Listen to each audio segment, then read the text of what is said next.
सरकार अपनी व्यवस्था और अपनी सुविधा के लिए प्रत्येक जिलों में जो है समायोजन की प्रक्रिया को प्रारंभ कर दी है। और प्रत्येक जिला में जब समायोजन की प्रक्रिया जब पूरी हो जाएगी, उसके बाद जो है पटना को समायोजित किया जाएगा। वह सारा का सारा घर के परिवेश में सीखते हैं और घर के परिवेश में जब अच्छा माहौल बनेगा, ईमानदारी की वातावरण बनाई जाएगी और जितने महापुरुषों की जीवन को देख करके हम सीखते हैं, उसे अगर जीवन में लागू करेंगे तो इस तरह की बात बोलने वालों की संख्या घटेगी। जब हम नौकरी के लिए जाते हैं तो कॉलम में कहीं नहीं लिखा जाता है या कोई एग्रीमेंट नहीं की जाती है जो हमें अमुक स्थान पर ही नौकरी के लिए दिया जाए। नमस्कार, मैं मनीष और आप देख रहे हैं दर्श न्यूज। बिहार विधानसभा चुनाव से पहले ट्रांसफर पोस्टिंग का मामला गर्माता हुआ दिख रहा है।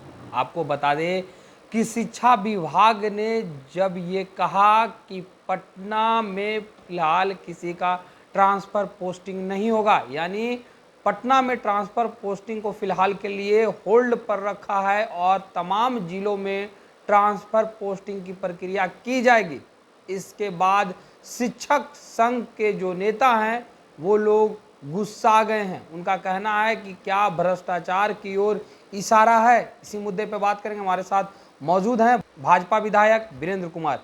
सर, कैसे देखते हैं सर, ट्रांसफर पोस्टिंग की बात की जा रही है, शिक्षा विभाग ने कहा कि तमाम जिलों में तो होगी लेकिन पटना में फिलहाल होल्ड पर रखा जाएगा। पटना में होल्ड पर रखने का वजह क्या है? अब देखिए, पटना प्रदेश का मुख्यालय है। सभी लोगों की मंशा रहती है जो हम पटना में आकर के जो है यहाँ पटना के अगल बगल में नौकरी करें, अपनी सेवा दें। तो इससे तो प्रदेश चल नहीं पाएगा, अब सरकार की व्यवस्थाएं नहीं चल पाएगी।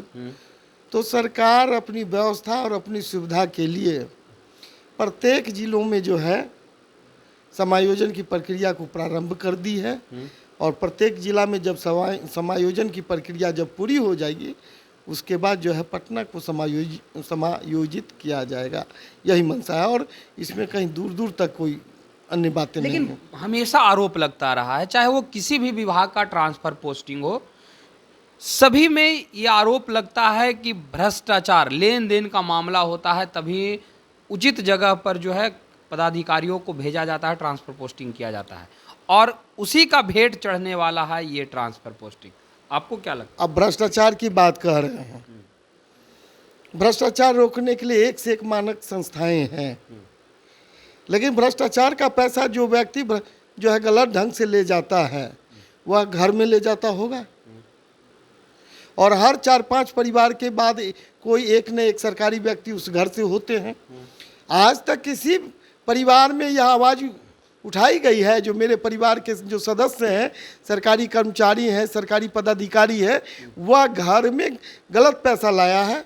एक भी व्यक्ति को अगर आप ढूंढ करके बता दीजिए, तब हम कहेंगे भ्रष्टाचार की प्रक्रिया को जो है उठाने वाले लोग कितने सही साबित हैं। तो घर वाले लोग अपने ही परिवार के लोगों को लेकर के क्यों कंप्लेन करेंगे, क्यों शिकायत करेंगे? क्यों नहीं? तो फिर भ्रष्टाचार पर आवाज़ उठाने वाले लोग कौन होते हैं? अगर घर हम गलत हैं, हमारी शिकायत अगर घर में लोग नहीं कर रहे हैं, तो हम पर शिकायत करने वाले अन्य लोग कौन हो सकते हैं? हर अच्छाई और बुराई, यानी कि आज भी बच्चों को पढ़ाया जाता है जो पहला पाठशाला घर होता है। आज कोई पाठशाला ऐसा नहीं है दुनिया में या अपने देश में जहाँ गाली सिखाई जाती हो, भ्रष्टाचार सिखाया जाता हो। वह सारा का सारा घर के परिवेश में सीखते हैं और घर के परिवेश में जब अच्छा माहौल बनेगा, ईमानदारी की वातावरण बनाई जाएगी और जितने महापुरुषों की जीवन को देख करके हम सीखते हैं, उसे अगर जीवन में लागू करेंगे तो इस तरह की बात बोलने वालों की संख्या घटेगी। यह सुधार की प्रक्रिया घर से प्रारंभ होती है। और रही आप ट्रांसफ़र पोस्टिंग की बात, तो कोई भी गवर्नमेंट हो, 4% लोग नौकरी में जाते हैं, संगठित व्यवस्थाएं में रहते हैं। सरकार अपनी व्यवस्था के अनुकूल अपने अधीनस्थ कर्मचारी को समायोजित करती है और जब हम नौकरी के लिए जाते हैं तो कॉलम में कहीं नहीं लिखा जाता है या कोई एग्रीमेंट नहीं की जाती है जो हमें अमुक स्थान पर ही नौकरी के लिए दिया जाए। तो ये थे हमारे साथ बीजेपी के विधायक वीरेंद्र कुमार। जिनसे आपने तमाम बातें सुनी। इन्होंने कहा कि ट्रांसफ़र पोस्टिंग को लेकर के जो विवाद उत्पन्न हो रहा है और ये कहा जा रहा है कि इसमें बहुत बड़ा भ्रष्टाचार देखने को मिलेगा, तो जो लोग भ्रष्टाचार करते हैं वो पैसा अपना घर ही ले जाते हैं। घर वाले लोग शिकायत क्यों नहीं करते हैं? भ्रष्टाचार समाप्त होगा जब घर के सभी सदस्य जो है जागरूक होंगे और भ्रष्टाचार के खिलाफ मुहिम छेड़ेंगे। फिलहाल इस खबर में इतना ही। धन्यवाद।